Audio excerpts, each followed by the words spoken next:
проведения заседания Комитета по экономической политике в парламенте.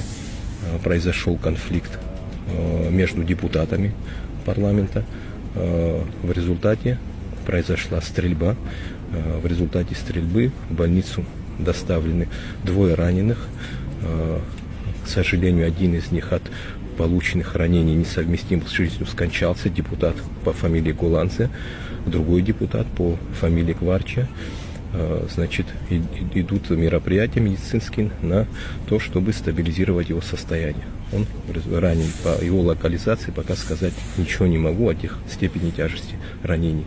Что касается других обстоятельств, кто произвел стрельбу, на данном этапе производятся оперативно-розыскные мероприятия, направленные, то есть в этом направлении, на выявление стрелявшего и его немедленное задержание. Вот, уголовное дело возбуждено? Уголовное.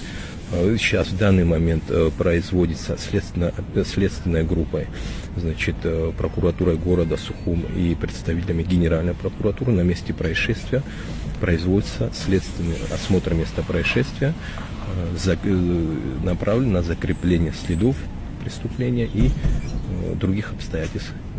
Вот. Что еще? Стрельба была в здании парламента? Да, стрельба была в здании, внутри здания парламента, в ходе, как я сказал, заседания Комитета по экономической политике. Что именно обсуждалось? Какая тема обсуждалась? Ну, я не могу, на поверхности лежат рабочие документы, мы пока это будет, в ходе осмотра мы в том числе до этой информации дойдем.